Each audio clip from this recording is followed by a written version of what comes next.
오늘 설교의 제목은 하나님이 바라보는 사람입니다. 본문 오늘 이사야 66장 2절 말씀 새번역과 또 개역개정 성경 번역으로 한 번씩 읽도록 하겠습니다. 새번역 성경입니다. 주님의 말씀이시다. 나의 손이 이 모든 것을 지었으며 이 모든 것이 나의 것이다.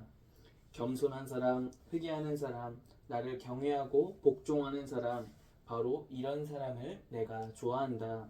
개역개정 성경입니다. 나 여호와가 말하노라. 내 손이 이 모든 것을 지었으므로 그들이 생겼느니라. 무릇 마음이 가난하고 심령이 통회하며 내 말을 듣고 떠는 자, 그 사람은 내가 돌보려니와. 아멘. 성경은 구약성경, 신약성경으로 나뉩니다. 구약은 39권이고 신약은 27권입니다. 옛날에 대학교 성경고사 시험을 준비할 때 어떤 분이 알려주신 방법으로 이 뇌리에 기억된 이 암기법이 있는데요. 그것은 무엇이냐면 3 곱하기 9를 외우면 된다고 하였습니다. 그게 어떤 의미냐면 3 곱하기 9는 몇입니까? 27이죠.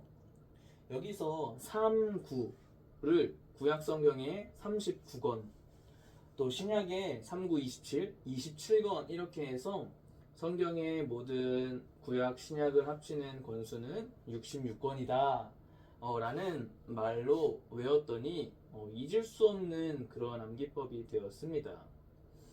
성경의 작은 성경이라고 불리우는 이 이사야 말씀이 왜 작은 성경이라 불리냐면 이사야 말씀이 총 66장으로 구성되어 있기 때문에 그렇습니다.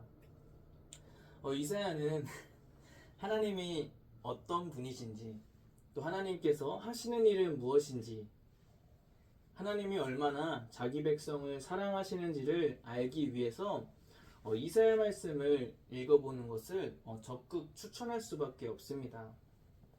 특별히 오늘 말씀은 이사야 66장 2절 말씀을 토대로 하나님께서 바라보시는 사람, 또 하나님께서 좋아하시는 사람의 그 세 가지를 살펴보려고 하는데요.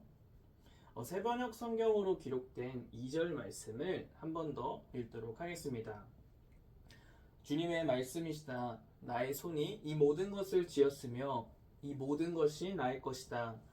겸손한 사람, 회개하는 사람, 나를 경외하고 복종하는 사람, 바로 이런 사람을 내가 좋아한다. 아멘. 먼저 하나님께서 하나님의 손으로 모든 것을 지으셨고 모든 것이 다 하나님의 것이다 라고 말을 합니다.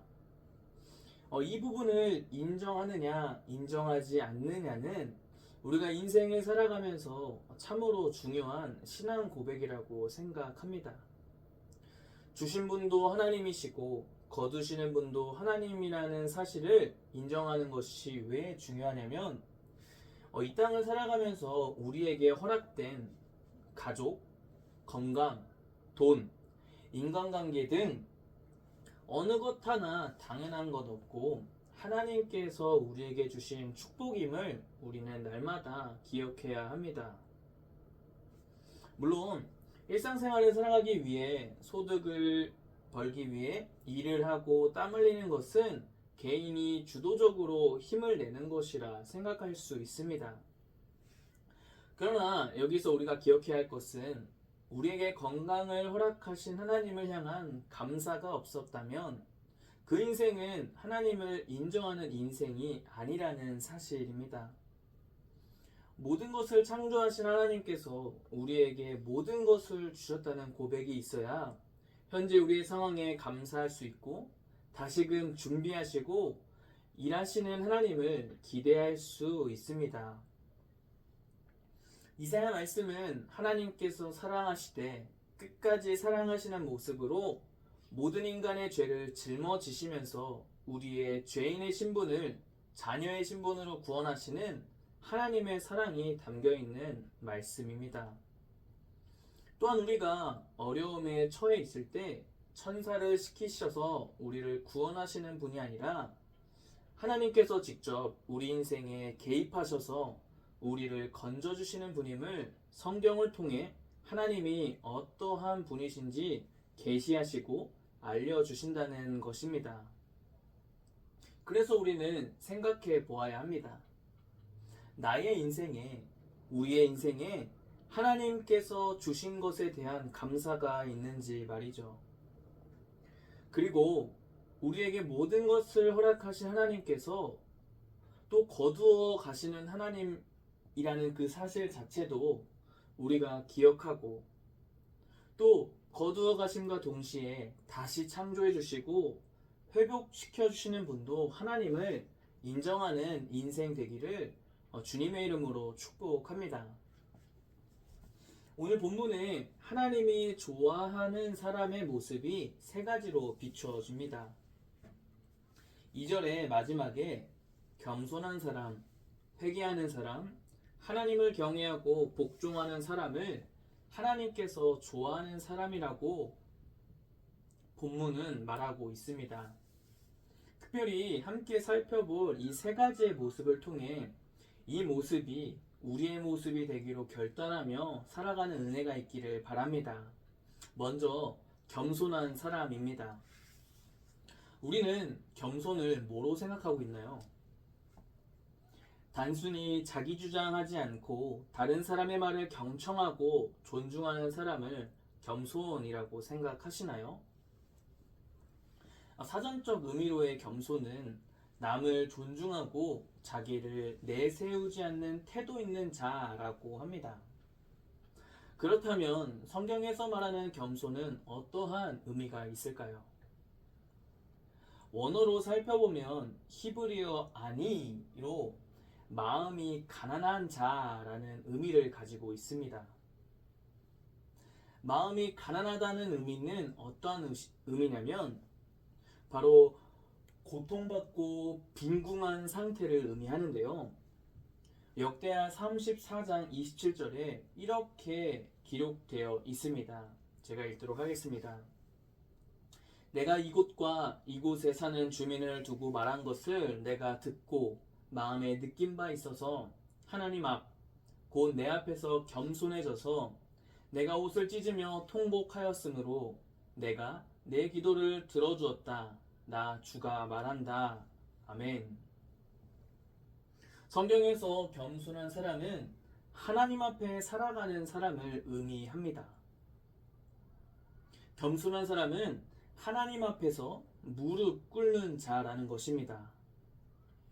그리고 날마다 하나님 앞에서 하나님의 긍휼을 바라보며 마음이 가난한 자를 하나님이 좋아하는 사람이라고 성경은 말하고 있습니다. 그래서 예수님께서 마태복음 5장에 심령이 가난한 자는 복이 있나니 천국이 그들의 것이다 라고 말씀해 주셨습니다. 마음이 가난한 자의 또 다른 모습은 바로 천국을 소망하는 자입니다. 이 땅에서의 삶이 끝이 아니라 우리가 사랑하는 예수님과 함께 있을 그 하늘나라를 소망하는 자를 의미하고 있다는 것입니다. 그리고 겸손한 사람은 힘이 있는 사람입니다. 자신의 힘으로 어떻게 할 수 있음에도 그 힘을 사용하지 않고 그 힘을 내려놓고 다른 상대방을 세워주는 사람이 겸손한 사람입니다.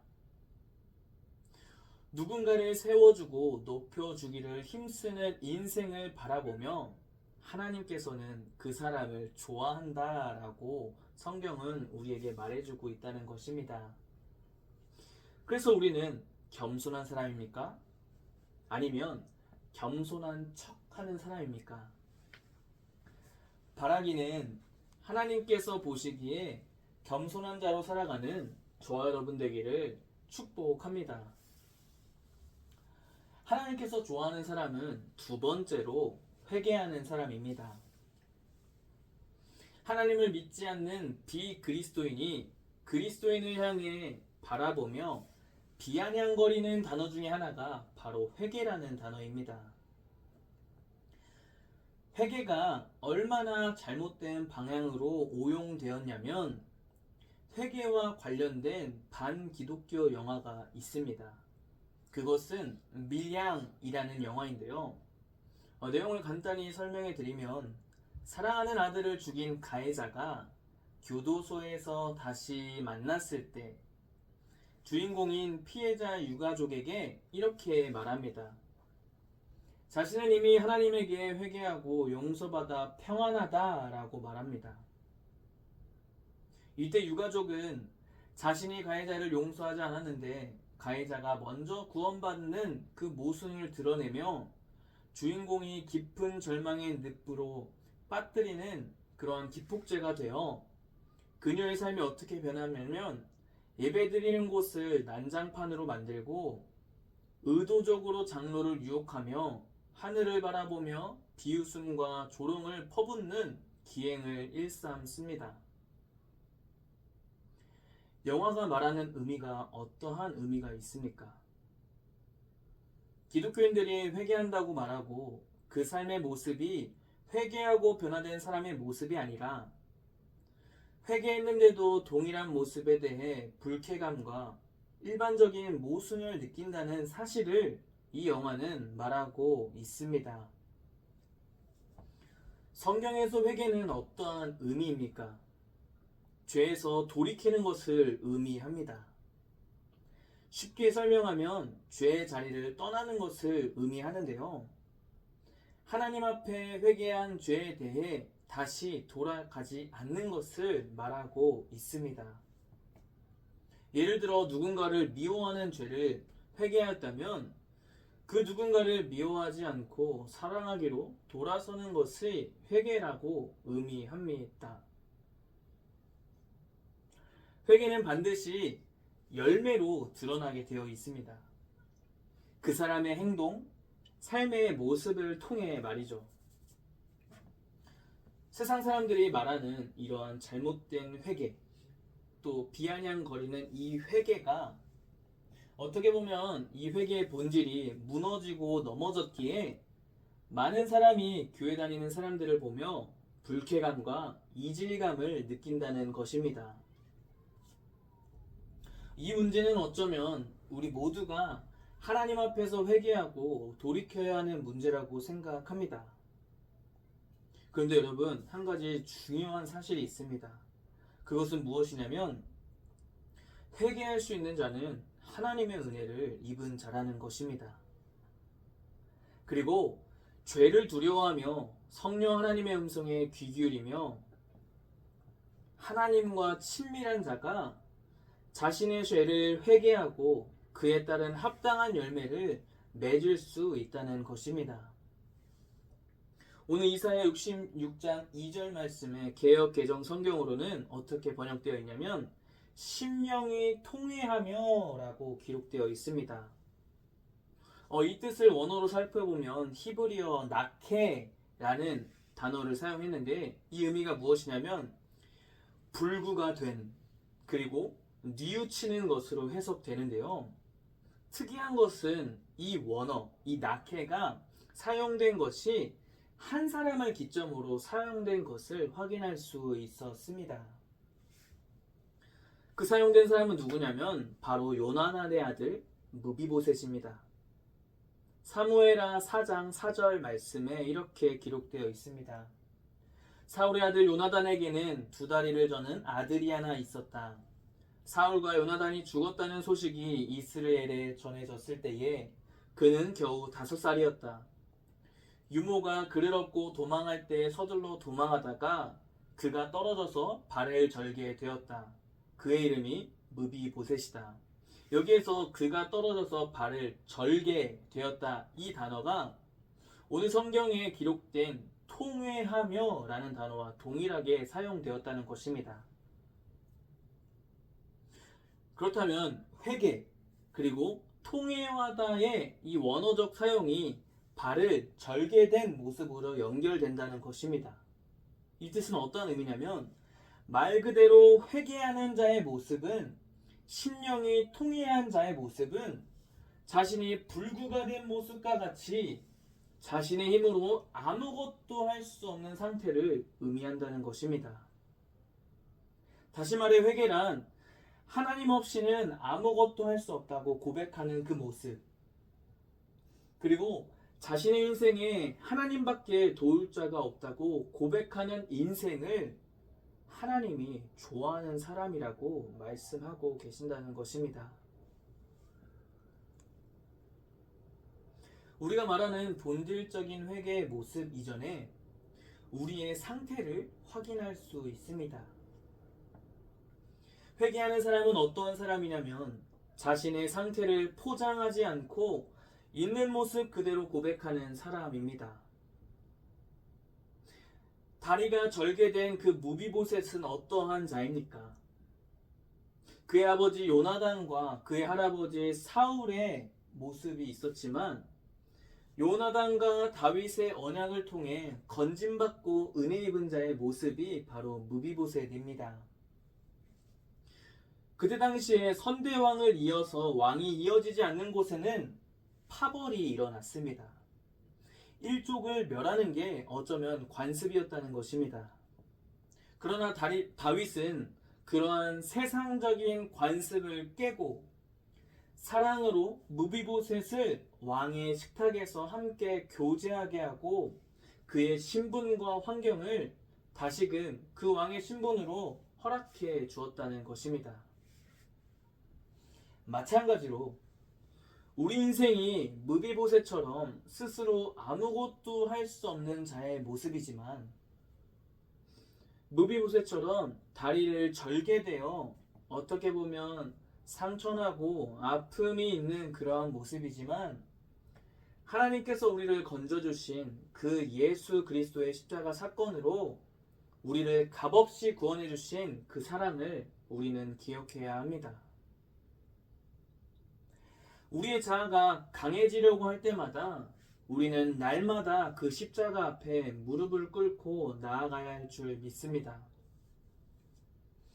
오늘날 세상에서 회개하는 자의 모습이 우습게 여겨지는 상태이지만 우리가 하나님을 향한 이 신뢰와 작은 열심을 통해 이 회개하는 자의 거룩한 열매를 맺는 저와 여러분 되기를 축복합니다. 그리고 회개하는 자에게 임하시는 그 성령 하나님의 음성에 날마다 응답하는 우리가 되기를 진심으로 소망합니다. 마지막으로 하나님이 좋아하는 사람은 하나님을 경외하고 복종하는 사람입니다. 경외의 사전적 의미는 두렵고 떨림, 공경하면서 두려워하는 것을 의미합니다. 성경에서 경외라는 단어는 참으로 많이 사용되었습니다. 제가 많은 구절이 사용되어서 몇 구절을 뽑아봤는데요. 시편 130편 4절 말씀에 이렇게 나와 있습니다. 용서는 주님만이 하실 수 있는 것이므로 우리가 주님을 경외합니다 라고 고백합니다. 많은 성경 구절 중에 이 경외라는 단어가 사용되었는데 그 의미 중 하나는 하나님을 경외하는 인생은 바로 축복된 인생이라고 성경은 말하고 있다는 것입니다. 그리고 나머지 다른 구절은 어떠한 구절이냐면 잠언 14장 26절에서 27절, 또 시편 34편, 또 7절, 또 잠언 9장에서 10절 말씀을 제가 한번 연속으로 읽도록 하겠습니다. 주님을 경외하면 강한 믿음이 생기고 그 자식들에게도 피난처가 생긴다.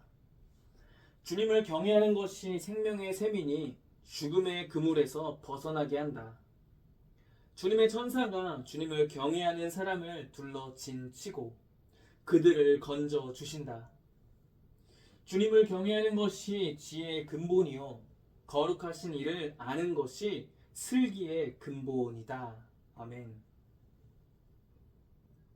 하나님을 경외하는 사람은 어떠한 사람입니까? 바로 하나님 앞에서 인생을 살아가는 사람입니다. 자신의 모든 시작에 하나님을 경외하는 것을 1순위로 두는 인생은 성경에서 복 있는 사람이라고 표현합니다. 제가 경외라는 단어로 사용된 많은 구절을 다 말하지 못했지만 읽은 것들을 기준으로 어떠한 해석이 가능하냐면 가정의 한 사람이 하나님을 경외하면 그 가정에 믿음이 생기고 그 자녀에게 피난처가 생기며 주님의 천사가 그들을 보호하시고 건져내 주신다는 것입니다. 가정뿐만 아니라 교회의 한 사람이 하나님을 경외하면 그 공동체에 믿음이 생기고 피난처가 생기며 주님의 천사가 그 한 사람을 통해 그들을 보호하고 건져내 주신다는 것입니다. 하나님을 믿는 저와 여러분이 하나님을 경외하는 그 순간, 나 한 사람만 축복받는 것이 아니라 하나님을 경외하는 그 한 사람으로 인해 많은 이가 건짐받고 보호받으며 살아갈 수 있다는 것입니다. 하나님은 진짜로 하나님을 경외하기로 결단하는 저와 여러분의 모습을 통해 가정이 변화되고 교회 공동체 그리고 사회의 많은 것들을 변화시키는 그 은혜를 베풀어 주시는 분임을 기억하는 은혜가 있기를 바랍니다. 그리고 이어서 복종의 의미는 어떠한 의미가 있습니까? 복종은 남의 명령이나 의사를 그대로 따라서 쫓는 것을 의미합니다. 베드로와 사도들이 대제사장에게 신문받고 있을 때 이런 고백을 했습니다. 사도행전 5장 29절에서 32절 말씀입니다. 베드로와 사도들이 대답하였다. 사람에게 복종하는 것보다 하나님께 복종하는 것이 마땅합니다. 우리 조상들의 하나님은 여러분이 나무에 달아 죽인 예수를 살리셨습니다.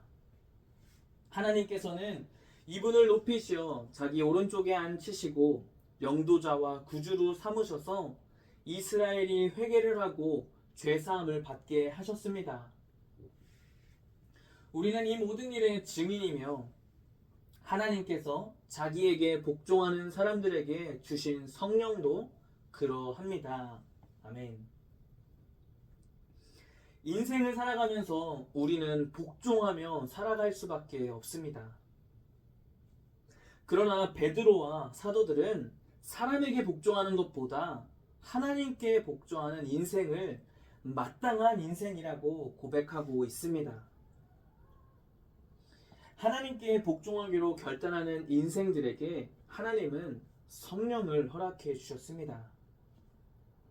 다시 말해 하나님께 복종하기로 결단한 인생은 성령님의 음성에 귀 기울이고 사람의 생각이 아닌 성령 하나님이 기뻐하시는 일을 행하는 자들이라는 것입니다. 그렇다면 우리는 어떠한 것에 복종하고 있습니까? 우리는 세상에 있는 사람들에게 복종하고 있는지 아니면 하나님께 복종하고 있는지 날마다 우리의 삶을 돌이키는 은혜가 있기를 바랍니다. 이 결단은 어쩌면 목숨을 내놓는 상황에서 두려움 없이 고백되는 삶입니다. 특별히 오늘날 세상에 많은 악법들이 있습니다. 하나님께서 기뻐하지 않는 법들이 통과되지 않도록 우리는 날마다 깨어 있어야 한다는 것입니다. 하나님을 위해 복종하는 사람은 성령 하나님이 기뻐하시는 일들을 하기에 힘씁니다. 주변에 소외되고 도움이 필요한 자들에게 선행을 베풀고요. 하나님의 시선이 머무는 곳에 자신의 시선을 돌려 방향을 돌려 자신이 할 수 있는 일을 최선을 다합니다. 또한 잘못된 길로 걸어가는 그 사랑하는 사람을 위해 기도하고 그 사람을 사랑하기를 힘쓰며 살아가야 하는 자들입니다. 그렇게 하나님께 복종하기로 결단한 우리에게 성령 하나님을 허락하신 그 마음에 하나님의 기쁨, 또 모든 사람의 기쁨이 되는 저와 여러분 되기를 주님의 이름으로 축복합니다. 이제 말씀을 맺으려고 하는데요. 사랑하는 여러분, 성령의 9가지 열매가 있죠. 이 열매들은 사랑, 희락, 화평, 오래 참음, 자비, 양성, 충성, 온유, 절제입니다.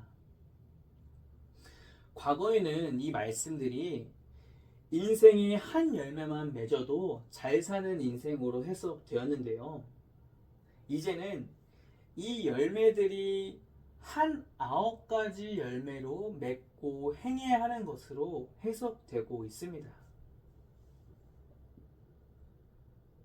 이 말 그대로 오늘 이 본문 말씀을 기준으로 하나님께서 좋아하는 사람의 3가지 모습도 동일하다는 것입니다. 겸손한 사람, 회개하는 사람, 하나님을 경외하고 복종하는 사람. 이 모습 가운데 나는 어떠한 부분에 있어서는 겸손한 사람, 그러나 회개하지 않는 사람. 어떠한 부분에 있어서는 회개하는 사람, 하나님을 경외하고 복종하지 않는 사람. 이렇게 나머지는 못하고 하나는 하고 나머지는 못하는 그러한 인생이 아니라 우리가 진정으로 하나님을 믿고 따르는 백성들이라면 하나님께서 좋아하시고 하나님께서 기뻐하시는 이 모습들이, 이 3가지의 모습들이 우리에게 있어야 할 줄 믿습니다. 오늘 본문의 세번역 성경에는 이런 사람을 내가 좋아한다 라고 해석되고요. 개역개정 성경에는 그 사람은 내가 돌보려니와 라고 해석됩니다. 좋아한다, 돌본다의 원어를 살펴보면 히브리어 나바트를 사용했는데요. 이 의미가 참 깊은 의미가 있습니다. 어떤 의미냐면 나바트는 주시하다, 열심히 바라보다 라는 의미를 가지고 있습니다. 오늘 설교의 제목은 하나님이 바라보시는 사람입니다. 하나님께서 주시하시며 열심히 바라보는 사람은 어떠한 사람이냐면 겸손한 사람, 회개하는 사람, 하나님을 경외하고 복종하는 사람이라는 사실입니다. 와, 하나님께서 모든 사람을 지켜보시지만 하나님께서 주시하며 열심히 바라보는 사람이 어떠한 사람이냐면 겸손한 사람, 회개하는 사람, 하나님을 경외하고 복종하는 사람이라는 것입니다. 하나님이 우리를 주시하며 바라보는 자들이 되기를 원하지 않습니까? 저는 그러한 자가 되기를 소원합니다. 진심으로 소망하고 갈망합니다. 하나님이 저의 모습을 바라보며 누구누구는 겸손한 사람이다. 누구누구는 하나님 앞에 회개하는 사람이다. 누구누구는 하나님을 경외하고 복종하는 사람이다. 그래서 내가 너를 주시한다. 나는 이러한 하나님이 기뻐하시는, 하나님이 좋아하시는, 하나님의 돌봄을 받는 이 갈망이 우리 모두가 있기를 소원합니다. 그래서 저는 믿음으로 선포하며 말씀을 맺습니다. 하나님이 돌보시는 저와 여러분 되기를 주님의 이름으로 축복합니다. 하나님이 좋아하는 저와 여러분 되기를 주님의 이름으로 축복합니다. 그리고 하나님이 주시하며 하나님께서 열심히 바라보는 사람이 되는 저와 여러분 되기를 주님의 이름으로 축복합니다.